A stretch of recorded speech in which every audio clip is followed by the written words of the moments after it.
There's something spinning. There's more buttons to push. Go. It says we're live. Go. It does it? Okay. Yeah, it says we're I am live. too fucking old for this shit, Bobby. Hey, everybody. Welcome back to the Candlestick Kids podcast. TCK pod here. I believe this is episode 364. I've been doing episodes here now for a while, and Sky texts me every week and tells me they got the number wrong. So I don't fucking know what episode it is, but it is an episode, okay? And in fact, this is the beginning of a 2-week series that I firmly believe, and I believe Bobby does too. I believe it's the most important series that this podcast group is going to do all fucking off season. It's the coaching changes. Nothing's more important than the coaching. I'm Dweeze nuts. All Z's, no S's. It might be written on the screen in a minute. I don't know how this works. New technology. Next to me, Bobby Lamarco. How are you, man? We the first time together on screen. How you feeling about it? I'm just fighting back the emotion. I'm so excited. I'm happy. I might start crying. This is a big moment for us. This is our inaugural episode.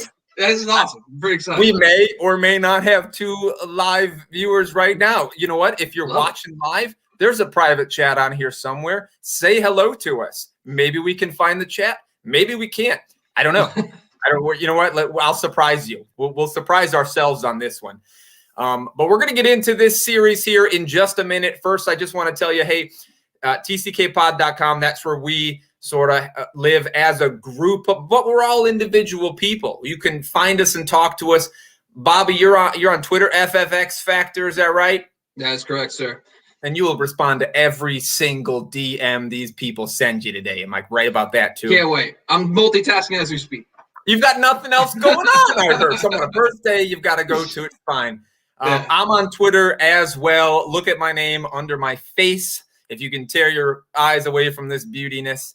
Lucas_Kaser2, also a member of the TCK family. He's on Twitter. And if you want to hit Sky, who's sort of the man, fantasy football _TCK pod on Instagram. That's where he prefers to live.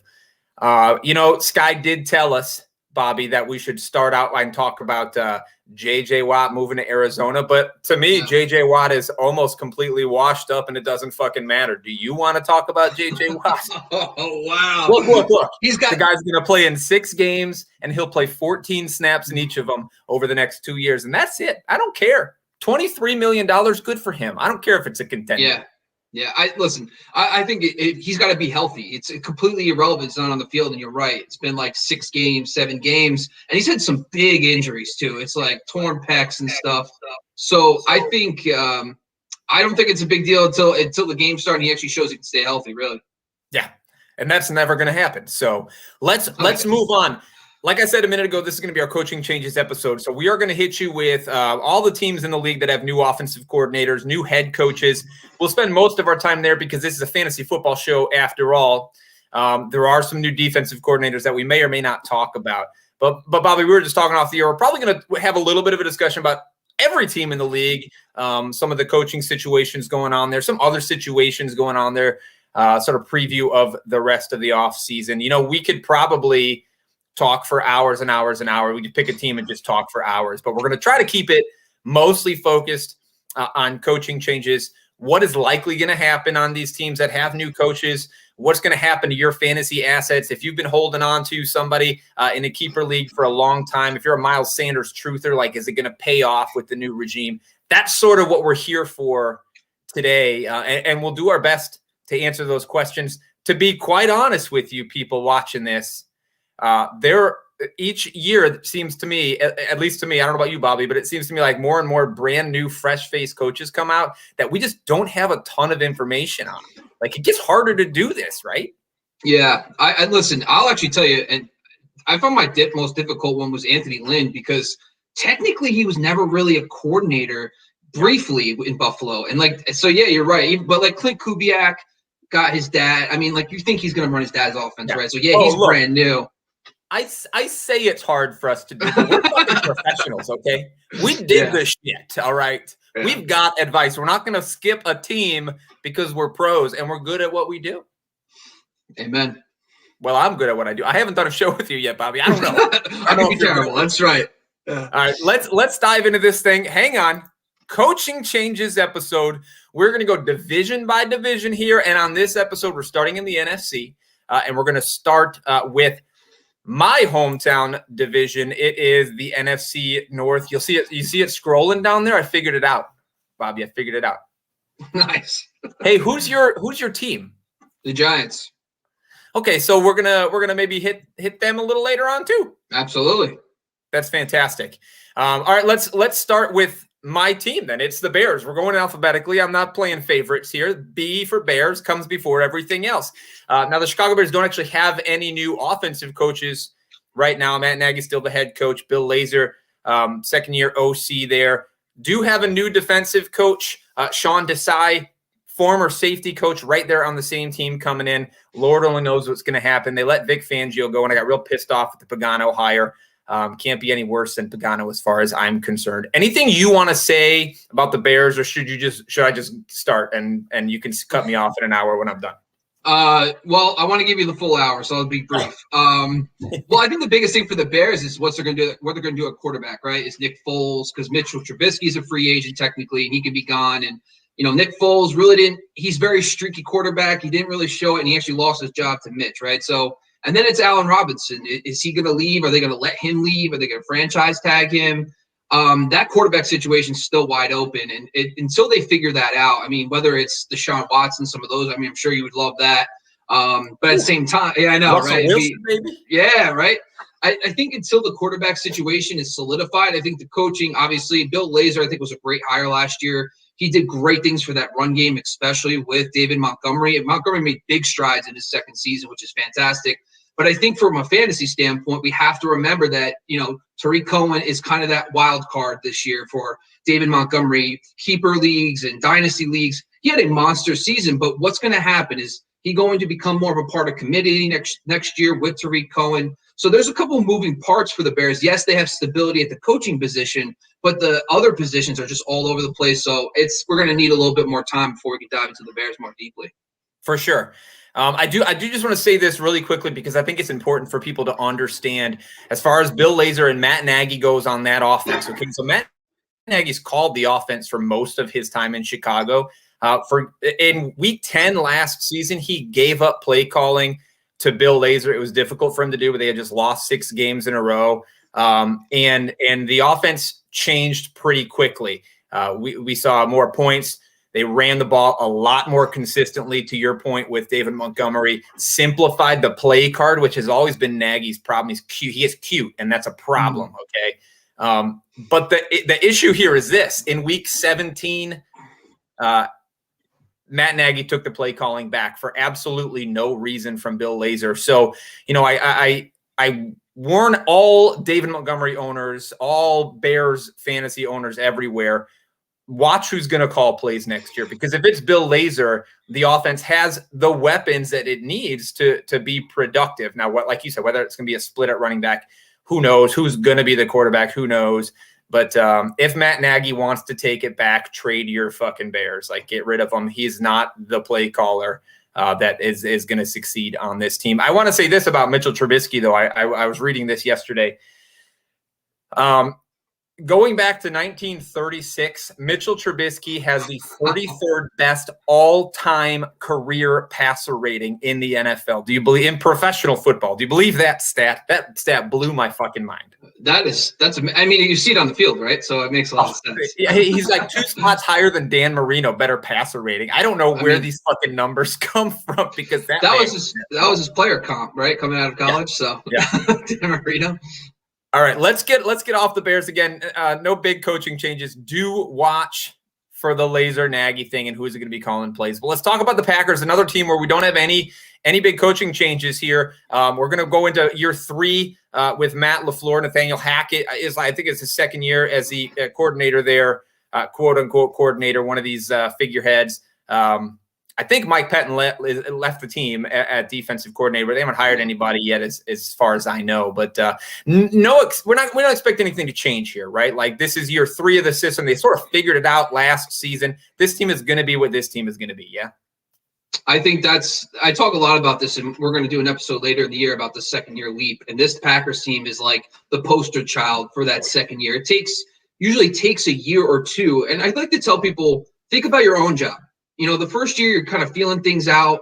It's the same concept with these football teams. And when they get a new place, run games, okay, yes, you know, it's a little bit easier to start hot right off the bat. The passing games, it always takes time. And Aaron Rodgers exploded. But it also had to do with Devontae Adams was pretty much healthy all year. You know, Robert Tonyan stepping up and he filling in that tight end role. So there was, you know, MVS and Alan Lazard are still kind of question marks at the wide receiver 2 position. But the biggest question for the Packers is going to be Aaron Jones and Jamal Williams. What's going to happen in offseason? Are they leaving? Is it going to be A.J. Dillon's team? Is Matt LaFleur view A.J. Dillon like a Derrick Henry, where he comes from the Titans and he says, listen, I want a big back that can, you know, pound the rock 20 times? That could be A.J. Dillon. So I think that moving part is going to be huge. I think Aaron Jones is going to be gone. I think he's going to get big money in the free agency. But Jamal Williams could be back. He could probably be had for a relatively reasonable price, and he'd be a nice compliment to a guy like A.J. Dillon. But overall, I think, you know, one of the takeaways, not really a coaching thing, but is the Robert Tonyan thing. Like, he was a dominant player, but he was so touchdown dependent. He was actually outside the top 12 in receptions and yards for tight ends this season, but he had 11 touchdowns. So yeah.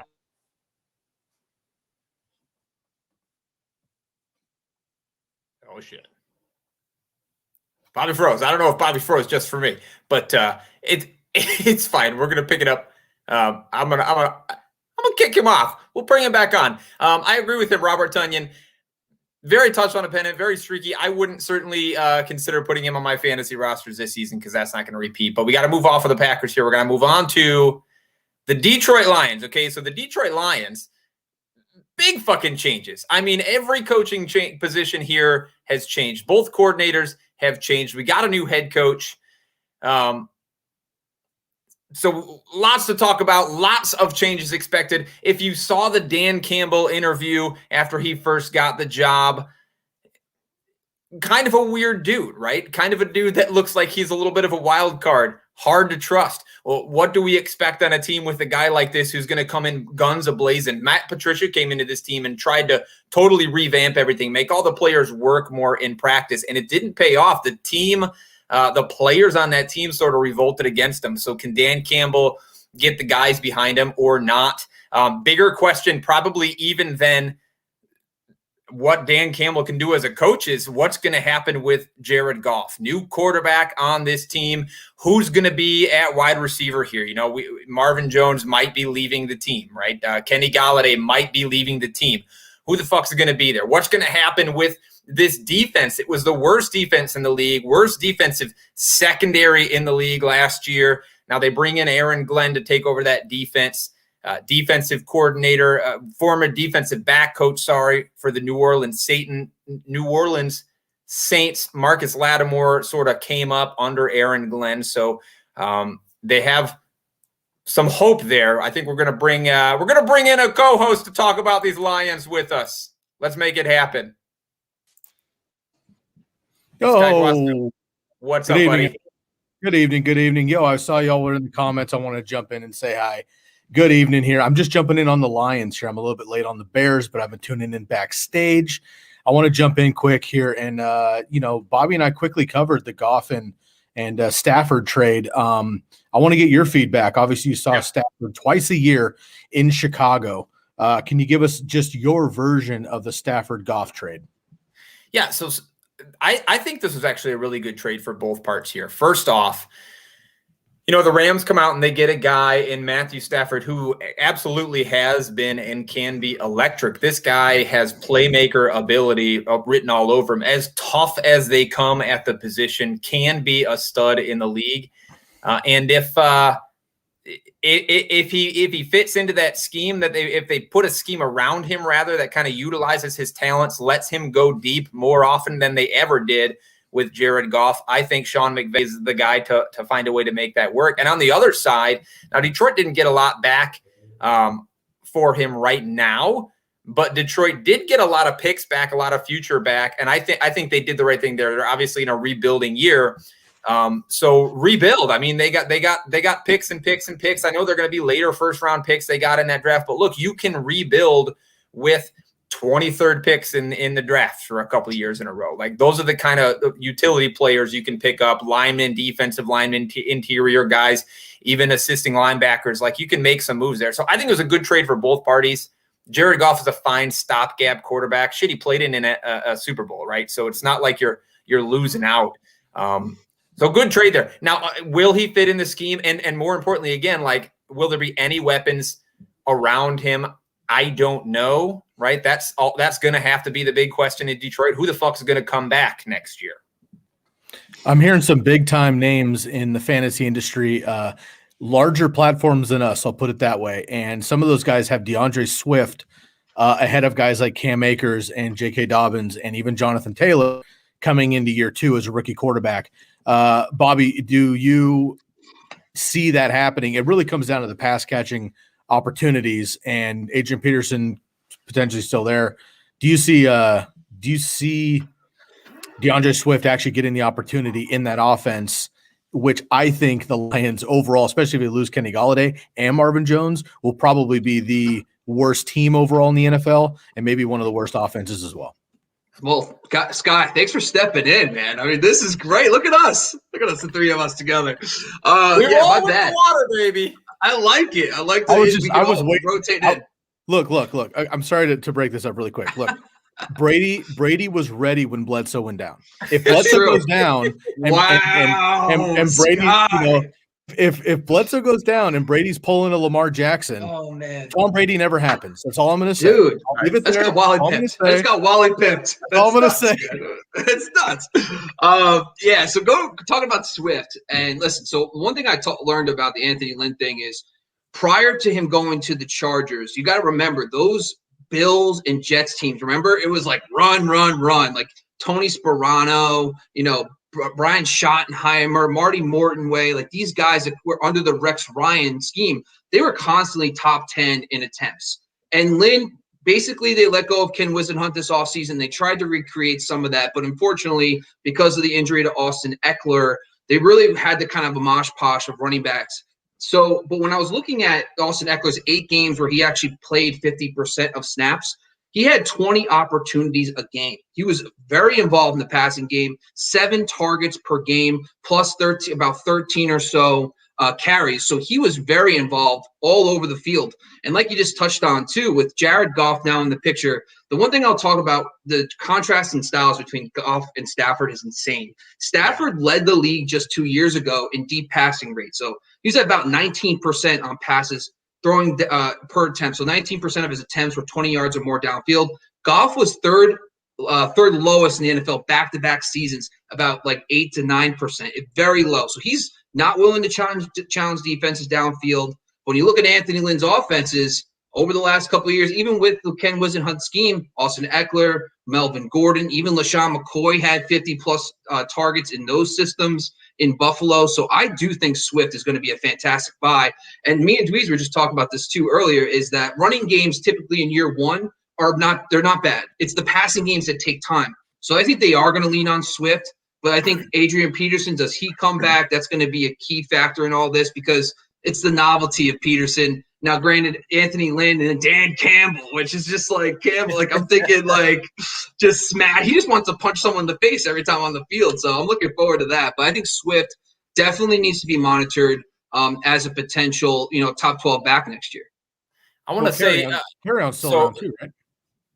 Say that again. Carry on, yeah, he is. But I mean, fuck Carry-on Johnson. I don't think he's on the team anymore. It doesn't matter. Mm-hmm. But you're right. Look, Anthony Lynn's running backs have been top 10 in targets every year as a Chargers coach. Now he wasn't the play caller there, right? But he did put together the offense for the Chargers. Top 5 in each of the last 3 seasons. But even when he was offensive coordinator, called plays in 2016 for 15 games in Buffalo. And LaShawn McCoy, in 2016, he had like 60 targets or whatever it was, which wasn't a huge number. It's not Austin Eckler numbers, but it was awesome. The thing that really needs to be pointed out is like they got used. Like they got used a ton. Bobby said it. They got used a ton. Anthony Lynn likes to generally slow things down on offense. He does have a very balanced attack, 58.4% pass, which is right there on the average. And I think it's a really good hire by Dan Campbell, in part because of the Goff trade and what you were talking about, Bobby. Goff doesn't throw the ball downfield, but in an Anthony Lynn offense, the ball doesn't go downfield. Think about in Buffalo, it was Tyrod Taylor, who we all know as a guy that dumps the ball off. And then it was Phillip Rivers, who also loved to dump the ball off. Well, guys, maybe it was Anthony Lynn who loves to dump the ball off. I think you're right. This could be a really great situation for DeAndre Swift. The other guy that I think this could actually help quite a lot, who is on the right sort of trajectory right now, is TJ Hawkinson. I mean, again, you look at both of these teams that Lynn coached for, the last two teams, whether the Chargers or the Bills, tight ends got it done. Charles Clay was the number one targeted player on that 2016 Bills team for Tyrod Taylor, right? So I think Hawkinson's going to be fine. And I don't know who the hell's going to come in here and play wide receiver for the Detroit Lions, but I'm not very excited about them. Like, over the last few years between Galladay and Marvin Jones, you could get excited about these guys and kind of take them in those, middle rounds or so, 4 or 5, whatever it was, and have that deep ball potential. But I'm not touching any wide receiver, not just because Goff's the quarterback, but Anthony Lynn doesn't like to do that either. So why fuck with the guy who's not going to get ceiling type of games when you can go get a Swift or a Hawkinson, probably higher than you should, and do just fine. Yeah, so this is the one thing I will say, and I was looking at the Anthony Lynn scheme, is that the type of receivers that flourish too, the Keenan Allens to Robert Woods, even in Buffalo. I know Sammy Watkins dealt with a lot of injuries. Sammy Watkins did have a big season in Buffalo too, but Robert Woods actually led the team. Before Robert Woods became Robert Woods in LA, he did have some productive seasons in Buffalo. Granted, it wasn't really necessarily fantasy relevant, but the type of player that was kind of the lead dog and the most consistent in the Anthony Lynn scheme are guys that can play inside and out, guys that get yards after the catch. So I think Galladay, I love Kenny G. And Sky knows I have a man crush on Kenny G, but I don't know if he's the right fit for what they're going to want to do. And Marvin Jones, same thing. These are vertical threats, guys that can take the ball downfield. And plus with Goff, we just touched on, it just doesn't seem like it makes a lot of sense. So I think from a wide receiver perspective, Danny Amendola is even a free agent. So it's going to be a complete shakeup on offense. And like you just touched on with TJ Hawkinson, the one thing I did like about Anthony Lynn is that he did use Hunter Henry a lot in the slot. So he did break him out wide a little bit more than you typically see what we saw from TJ Hawkinson last year. So he's going to be in the slot. He's going to get a couple mismatches there playing against nickel corners. So I like that usage for TJ Hawkinson, plus him going into his third season. But that all being said, I'm just never really excited for change for the passing game year one. So I'm interested to see who comes in at wide receiver. The one thing I want to say about defensive coordinator here, again, it's Aaron Glenn, Saints defensive backs coach. What the beat writers are saying right now is that what they expect from him, what he has said very loudly that he likes to do, is play 2 deep man coverage, which means one very important thing for the Detroit Lions. And is that if Okudah can't get his shit together and play like the first round number 1 super high draft pick that they took him as, this defense is going to be fucking terrible. The kid can play. If Aaron Glenn can get him right, that is the linchpin of this defense. And, there's an opportunity for them to sort of turn it around a little bit, at least from the back end forward, but it is all hinging on how well Okudah can get his shit together. For the dynasty players out there, any reason to throw a shout out to Quintez Cephas, maybe being that Robert Woods guy? Let me tell you what, Quintez Cephas, LaMarco here is talking about a guy that can play inside out. Quintez Cephas is the guy that can play inside out. I think Quintez Cephas. Also, Okudah in college says Quintez Cephas was the toughest wide receiver to cover that he played in his entire collegiate career. So potential, I mean, like it's a dart throw, a deep dart throw, but I'm throwing it. But you got to think of it this way. I mean, again, if Kenny Galladay leaves and Marvin Jones leaves, dart throw, yes, like name-wise. I mean, he did – barely anything last year. Amendola is still around as now, whatever. But if everyone leaves, you get that opportunity sometimes where it's just like, if you're the only one left, there's going to be work for you. And look, he could totally spoil it, but Goff's not a game wrecker, but he could be a decent game manager. And in that Super Bowl season, a lot of that was Todd Gurley early, but when he went down, it was Jared Goff late, and he can get it done. So I know deep name, but just as we're talking about the core there, Quintez Cephas might be someone that could be straight up free on some deeper waivers potentially if you're not in, high profile dynasty leagues. So just want to throw that name out there. And listen, I know there's a negative stigma on Goff, and in some cases rightfully so, but keep in mind he kept up Robert Woods and Cooper Kupp's fantasy value. They were very fantasy relevant wide receivers, top 24 guys. So he's capable of producing fantasy relevant skill position players. So we can't just overlook Goff going there completely. There's going to be someone who emerges. Now, granted, the fact that if Golladay leaves and Marvin Jones leaves, these guys are going to be double-digit guys. Whoever that, the wide receiver position is there is going to probably be a sleeper, a deep guy anyway. So it's worth taking the shot on a guy who could emerge and be a true number one wide receiver for a team. Love it. All right, let's get off of the Detroit Lions. I'm tired of talking about I live in Michigan. I'm a Bears fan, and everybody I know just wants to talk all about they're making moves, right? So it's exciting to talk about the worst team next to the Cleveland Browns in the history of professional football. Do we want to bring on any Matt Prater talk, or are we good here? No, you know what? Let's just shut up. I'm about to kick you off of this fucking thing, guy. Let's go on. Let's go to Minnesota. This is where nepotism lives in the NFL. The Minnesota Vikings. Okay, so Mike Zimmer's still the head coach here. His son is still the co-defensive coordinator here. But with the retirement of Gary Kubiak, it is now Kubiak's kid, Clint Kubiak, that gets to step in and take the OC role. In case you're not really super familiar with this guy's coaching career, couple of years as the Broncos quarterbacks coach, and I think Trevor Siemian was the big name when he was there. So clearly a developmental coach. And then he spent the last couple of years there in Minnesota as quarterbacks coach. Just put this out there. He's 371 days older than Kirk Cousins, the guy who will be playing quarterback under his offense. Now, real quick, all the interview, there's no history for this guy, right? He's never had an opportunity to do much of anything coach-wise, but all the interviews say the reason he was hired is so that he can continue to run his father's offense. Shouldn't change really at all. Is that kind of where you're at, Bobby? 100%. And I think, listen, we just saw this kind of with Scott and North Turner too. I mean, Scott Turner was under his dad for a long time, and he had a lot of success his first year in Carolina, and then this year in Washington for what they had at quarterback. So I'm not going to completely dismiss Clint Kubiak. He's under his dad. His dad is one of the better run game gurus of our generation under the Shanahan scheme. So I think it's great news for Dalvin Cook. Continuity. I'm a huge continuity guy. I think Scott wants to kill me. All he hears how much I talk about continuity. But I love the continuity, keeping that offense in place. Kirk Cousins, even from his time in Washington, has very similar West Coast scheme there.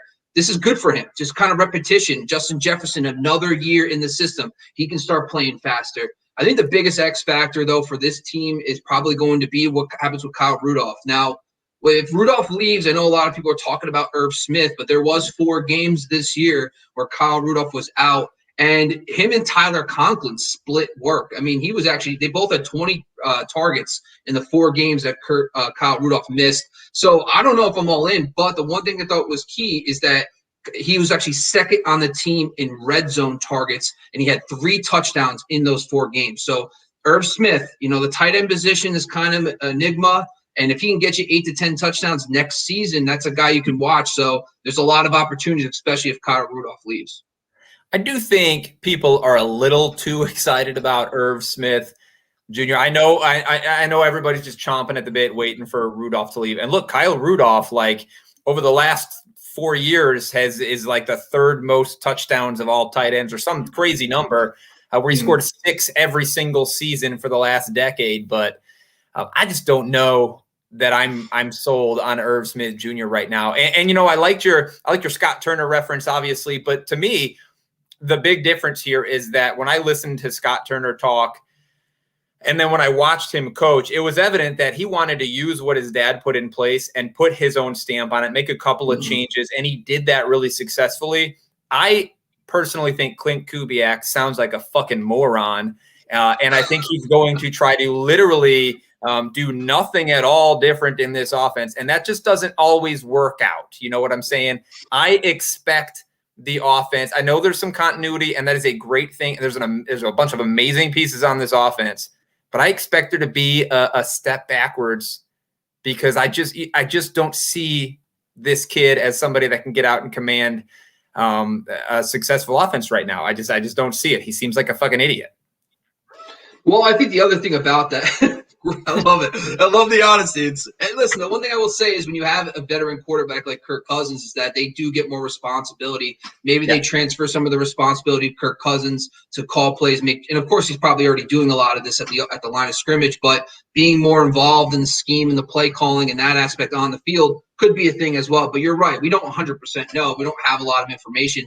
Actually, I don't even think I even know who this kid was before last year. So I don't even know what he was doing before that. So I get what you're saying. But I think Kirk Cousins being the veteran, understanding the system, knowing it so well, being in it for years, I think that's going to really help with that transition, keeping Justin Jefferson and Adam Thielen relevant.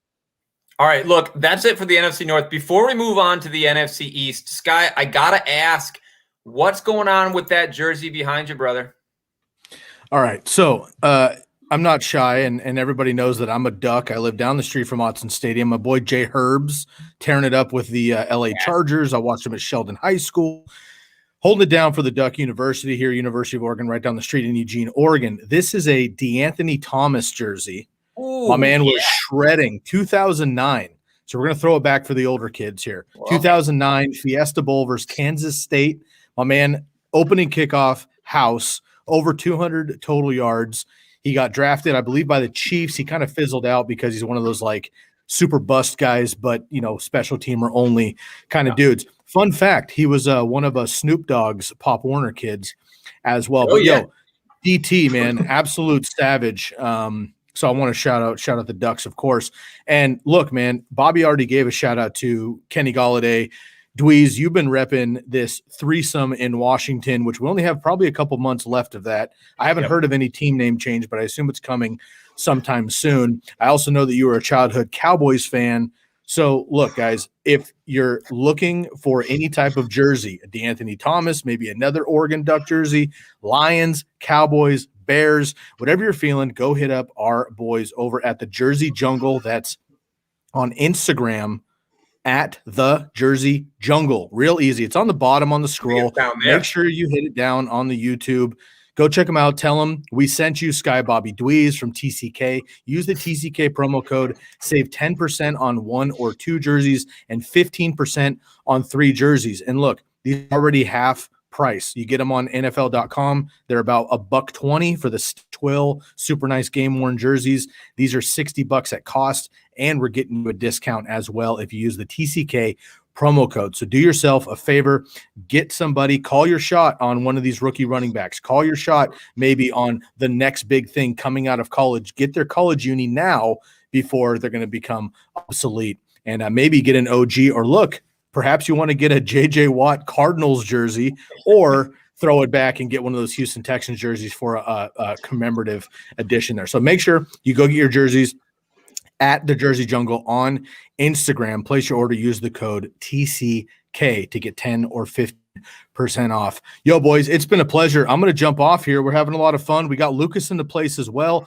Listeners, if you're paying attention and you're on here live with us on YouTube or Periscope, feel free to jump in the comment section. I'm going to be monitoring that, helping with production in the back end. We had a little audio mishap early, so I jumped in, but I'm taking my Union 15 here, so I'm gonna let the boys keep crushing out the NFC East for the rest of the show. But you guys are crushing it. Coaching changes. Make sure you give a subscribe and a like right here on the YouTube channel, as well as a rate and review. And I'll let you guys take it away. Peace.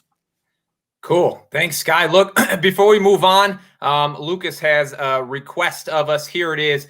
He'd like to know for redraft PPR, if you take those running backs that are currently in the NFC North, let's just assume for argument's sake that Aaron Jones is a Packer next year. How do you rank these guys? Yeah, Cook is obviously the clear number one. I mean, he's probably the only one of these guys that's truly elite. I think Aaron Jones, obviously number 2. I think the biggest thing with Aaron Jones is he's kind of in this weird committee where Jamal Williams rotates in a lot. Now they got A.J. Dillon, but he'd still be number 2.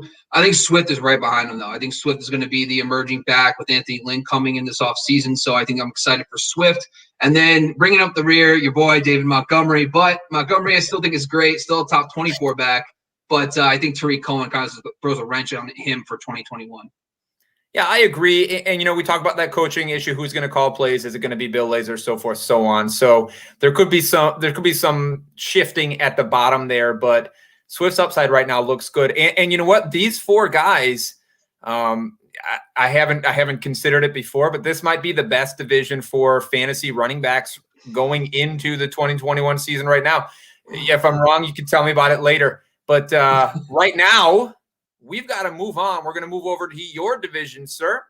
We're going to move on to the coaching changes in the NFC East. We're going to start with what I assume is your least favorite team in the world. It's the Dallas Cowboys. So Mike McCarthy maintains that head coaching job. Kellen Moore, a 3rd year as offensive coordinator here. Now, quick fun story, my favorite Kellen Moore story. His 1st year as OC, going into training camp, word is he did not have a playbook. He decided he wanted to, on the practice field, write it with the players as they were working out. I hated on him quite a lot for that, talked a lot of shit, but it looked like it was going the right way to start the 2020 season. First of all, do you expect Dak back? And second of all, if he comes back, is this team going to be what it started out as last year? Now, 2nd year with McCarthy, 3rd year with Kellen Moore as the OC? Well, I think a lot of this really, of course, if Dak comes back, I love continuity. I'll talk about that again. But I think a lot of things last year I think one of the most overlooked things was, Kellen Moore's coming back to call plays. And no one thought they were changing the offense. No, it was Mike McCarthy's scheme. Mike McCarthy was bringing in his scheme, and they even talked about Dak's footwork and changing things up. And I think a lot of people overlooked that. So it was relatively new for Dak learning that scheme, but they got off to a really hot start. But a lot of that had to do with the defense being so bad. I mean, they did so much damage. I think I heard a stat the first 4 weeks of the season, Dak almost had like 1,000 yards passing in the second half. It was insane. Like, that's garbage. That's not how you really rely on fantasy moving forward. You can't project that. But at the same time, the Dallas Cowboys bringing in a new defensive coordinator, maybe it was Dan Quinn, right? So I think if he comes in and he makes the changes and kind of helps a little bit, I think they can grow. CeeDee Lamb, Amari Cooper, Michael Gallup. I mean, they have Zeke Elliott. But I think another key was the offensive line was not elite like it used to be. It got banged up early on in the season. They lost their left tackle. They lost Zach Martin for parts of the year. So there was a lot of injuries up front. And also Travis Frederick at the beginning of the year retired. So I think there was a lot of moving parts at the line. So there's definitely optimism for them to take the next step. 2nd year, Mike McCarthy's scheme. Dak comes back. I think Dak is going to come back. I just don't see where else he's going to really go. But I think I'm really excited to see what they can do in the 2nd year of McCarthy, 3rd year with Kellen Moore, et cetera. Yeah, and you know what? There were a lot of things moving in the right direction at the end of the year. That line was starting to get healthy. We saw Dalton starting to succeed there. And on the defense, they started to get a little more aggressive, started making some turnovers. Now with this Dan Quinn hire, I think it's a great hire. He was a fucking terrible head coach in Atlanta. Like, he fucked up that defense. I don't know how he did it, because his previous job in Seattle, the defensive coordinator for the Legion of Boom, led the league in turnovers under Quinn. His scheme was just as aggressive as it got. Maybe it was just a personnel problem, but I think pairing him and the aggressive style of defense he likes to play, he's a one safety, extra man in the box, unique blitz package kind of coach.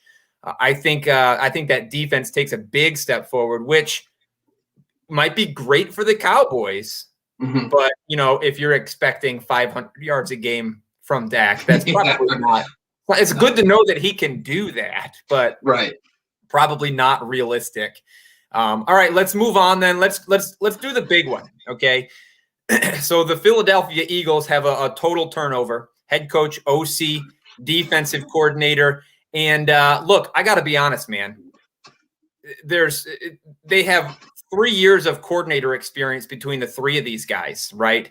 I don't believe Nick Sirianni, the new head coach, ever called plays as an offensive coordinator in his career. Yeah. Shane Steichen had a year and a few games where he had an opportunity to call some plays under Anthony Lynn. And then on defense, I don't know anything about this Jonathan Gannon guy, except the one thing I know about these three guys is that they were all friends, right? Sirianni gets the job and he hires Jonathan Gannon, who was the cornerbacks, not even the DB coach. He didn't touch safeties. He was the cornerbacks coach in Indianapolis. Apparently, people think he was really smart. He was one of the up-and-comers.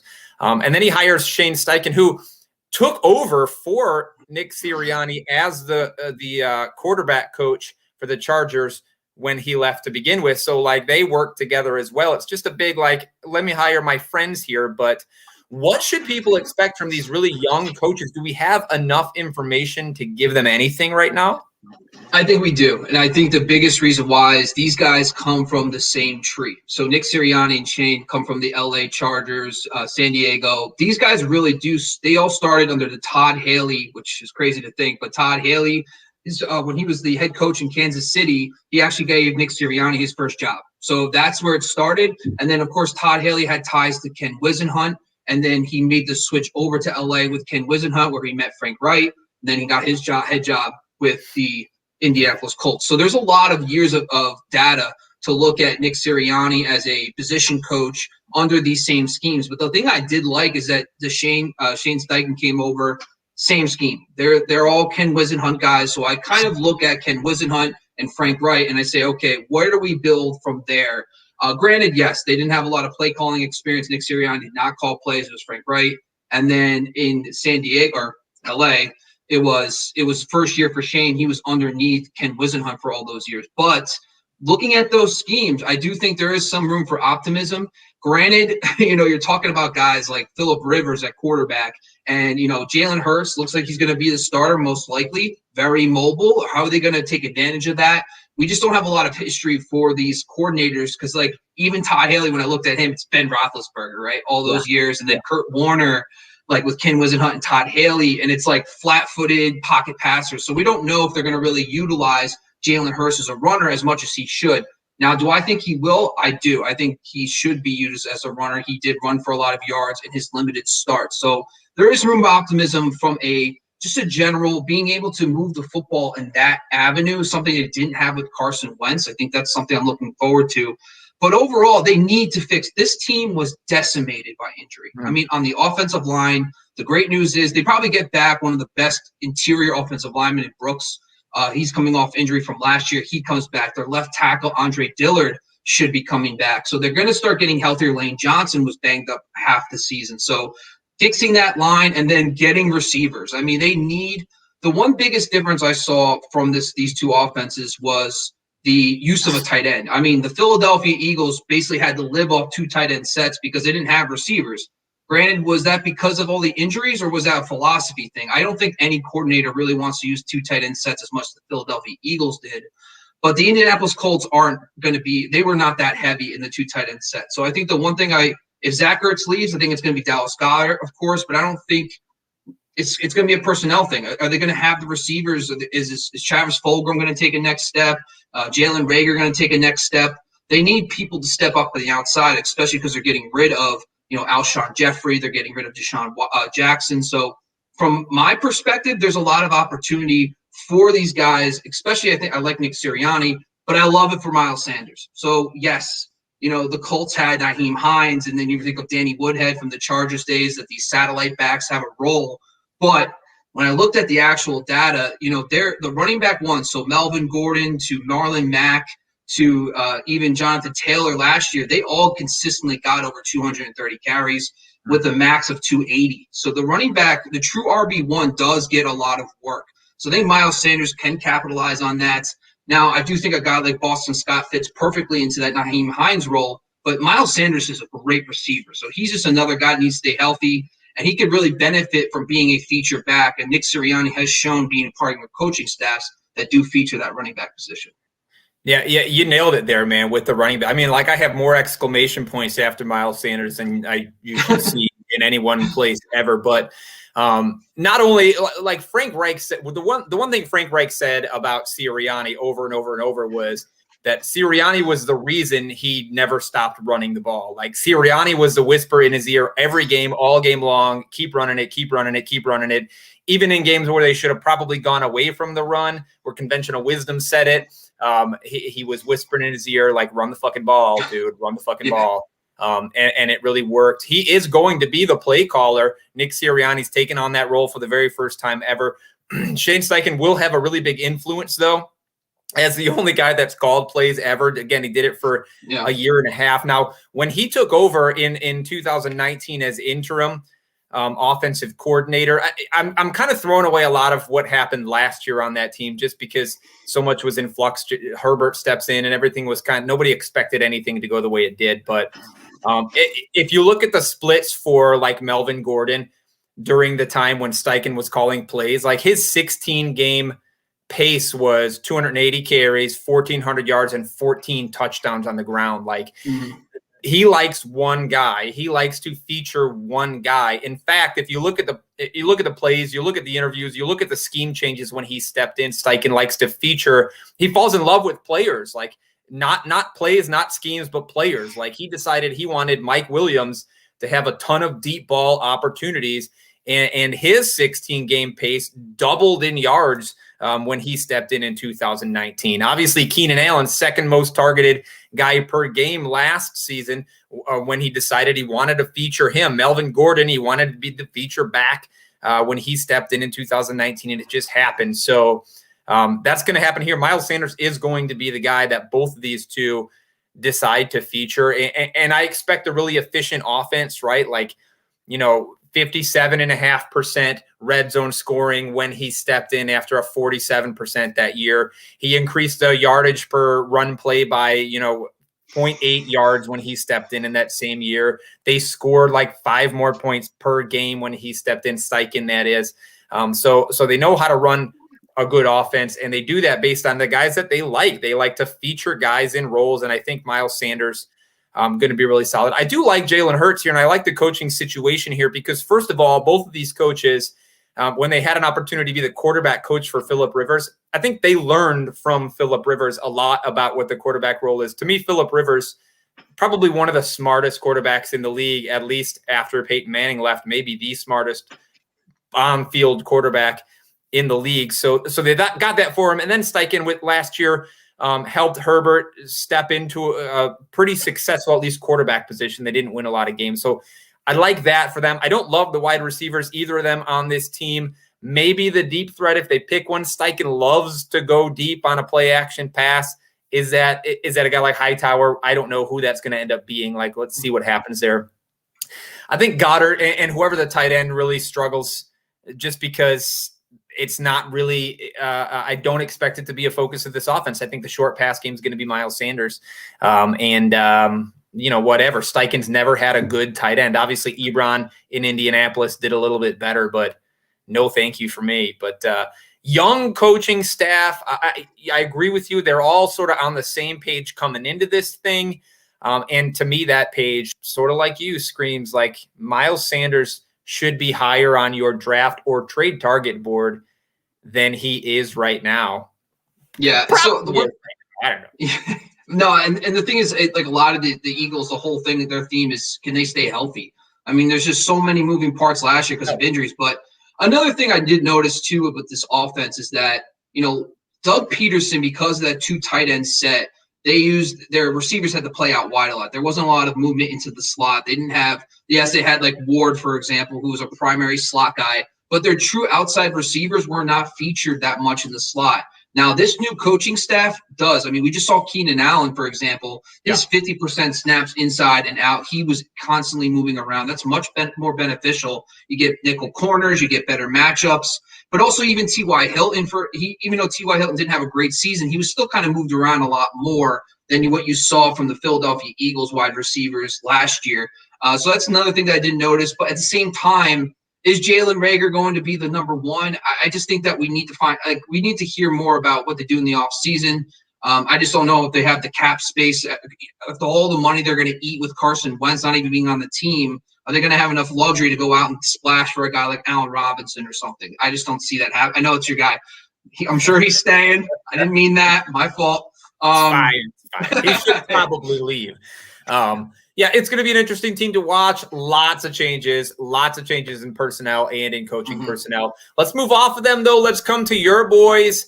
The New York Giants, obviously, Joe Judge gets a second year here, even though the first year was tough. But much like the Eagles, like they had a lot of injury issues that they were dealing with. Jason Garrett, second year as an offensive coordinator here. I think I might have heard through the grapevine how you feel about him, but I'm interested to hear it from you. Patrick Graham maintains the DC job. Tell me what to expect year 2 in this system for some big fantasy names, to be honest with you. Sterling Shepard, we got obviously Saquon whenever he's back, even Daniel Jones, who has shined in moments. So I was a big Pat Shurmur guy. I did not think – listen, Daniel Jones showed enough in his rookie season, and not to harp on it too much, but like when a young quarterback shows signs that he can play, why disrupt the entire offense? I wasn't a fan of the move. Joe Judge comes in. He brings in Jason Garrett. So Joe Judge is obviously a Bill Belichick disciple, and he originally wanted to get the Bills OC, Brian Daboll, to come down to the Giants because Daboll has ties to Belichick and Nick Saban. And then he does this 180 and he goes for Jason Garrett. And granted, Garrett, the offenses were okay in Dallas. They really were great with Zeke Elliott establishing that run, but that offensive line was dominant. And then the passing game, yes, Dak developed and he's been pretty good, but at the same time, it didn't really take off until Kellen Moore took over as OC. So I was not that too excited about it. But the one thing I will say that got me, when they fired Mark Colombo, the offensive line coach, middle of the season, Joe Judge took over, brought in a new guy. We just started seeing the progression of the run game. And for a Saquon Barkley dynasty and keeper, he obviously him getting hurt was devastating, but Barkley's special. And we saw Wayne Gallman have success. We saw even guys like Alfred Morris doing some things behind that line. So there was definitely some signs of improvement from that run game. And I think Barkley's going to step right in. The other problem, though, is they don't have a true alpha number one. I mean, Sterling Shepard's a nice player, but he's better suited to be a number 2. Slayton has not really taken another step that you would like to see, but he struggles typically against top corners, and he kind of fades out of games. So, but also Daniel Jones was not consistent enough to support, 3 different receivers with Golden Tate, and then Evan Ingram was a big flop. I think he was one of the most underrated fantasy busts of the year because even me, I was like, yeah, Jason Garrett, he used his tight ends because of Jason Witten, but he likes traditional tight ends. So he likes a guy in line that can block and in the run game and then dominate through the play action pass game and stuff like that. That's not Evan Ingram. Evan Ingram's not going to be in line blocking. It's not what he does. So he was a huge miscast for that offense, and it showed. They just didn't know how to use him. And I'm a Giants fan, so I watch pretty much all the games. They were trying too many gimmicky stuff with Evan Ingram. Yeah. And it was just not good. And I think I would love to see him get traded, move on somewhere else. I would love to see them kind of maybe even look at a true number 1 receiver to put on the field, kick Shepard inside if Golden Tate were to leave. I think I think he should be back. I don't even think he's a free agent, but second year in a scheme, I talk about this a lot. It's a good second time for them to make the jump. So I would actually be interested in some of these pass catchers based on what happens this offseason. Yeah, when I dug into this and I did this last offseason, I looked into Jason Garrett's coaching history, scheme history, and here's what my notes say, okay? It says sometimes he throws a lot, sometimes he runs a lot. Sometimes he ran an outside zone scheme, sometimes he loved the inside zone scheme, sometimes he ran a pure gap scheme. Sometimes there's a lot of play action, sometimes he's under center a lot, sometimes it's shotgun a lot. This guy literally just does whatever the players he had. So there's no way of knowing, but yeah, you're right about Evan Ingram, not a really good fit. He did end up leading the team in targets, but they were such low quality targets. And like you said, a lot of the gimmicky, end around sort of stuff, that stupid ass fucking shuffled jet sweep pass, whatever that thing is. Tough to trust any of these pieces, but you're right. Second year in the scheme, maybe some consistency here with players up front. Maybe they figure out the receiving situation because it was fun to watch Slayton in game 1, but the rest of it, he kind of disappeared. But Yeah, I don't know. We'll see. We'll kind of just, again, watch and see what happens. Watch and see what happens for the weapons for Daniel Jones. I still think he's a good quarterback. Yeah. He sort of stepped backwards in year 2 for me. Maybe he can right the ship there because I'd like to see the kid succeed. But those are your boys, the Giants. What do you think their record is this season? Oh man, I don't. Early call. Come on, tell me you found. I'd say I can see 8-8. The thing is that I like Patrick Graham a lot. I think what they did on defense with James Bradbury being like a shadow corner was awesome. So I think the defense is good. I like Joe Judge. I just don't like Jason Garrett. I just wish like they got a little more creative on the offensive side with their coordinator decision. But yeah, I think 8-8 is realistic. I think this division is pretty much wide open to take. I mean, we just saw that this year. I mean, who won? It was like 6-10. What was the final? The team that made it. He was not the only guy there. All right, last team we're going to hit you with here. Wait, Bobby is back. Come on back, buddy. We lost you for a second. Oh man. Yeah. All right. It's all right. I think you got your point across. Yeah. I agree. James Bradbury was one of my favorite players to watch all season. Let's hit our final team here, the last team here in the NFC East. It is the Washington, whatever they're going to call themselves this season. Second year with Ron Rivera. Second year with Scott Turner. Now, I will say that when Scott Turner sort of first took over in Carolina, he did some things that were really good. He didn't think Curtis Samuel was being used enough on the team. So he put in a lot of packages specifically for Curtis Samuel to use his athleticism.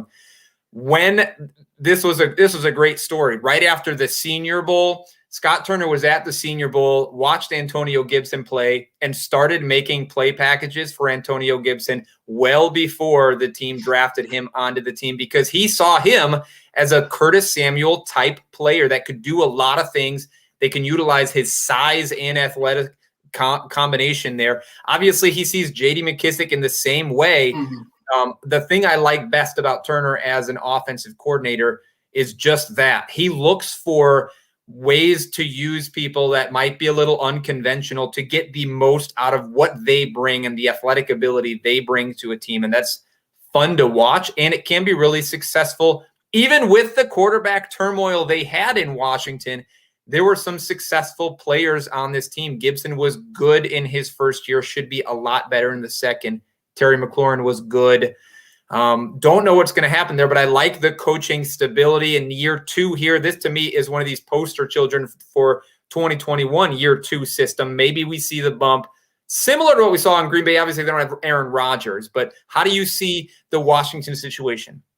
I agree. I love the thing is they didn't try to feature wide receivers when they didn't have the talent there, right? So they got Logan Thomas involved. They got Antonio Gibson and J.D. McKissic involved. And I like that. And I did say this offseason when I was talking a lot about the Washington football team, I did talk about how behind Terry McLaurin, who's the next guy? And there was a lot of question marks heading into the year. I know Antonio Gibson started getting a lot of hype, especially once they released what's his name? The running back.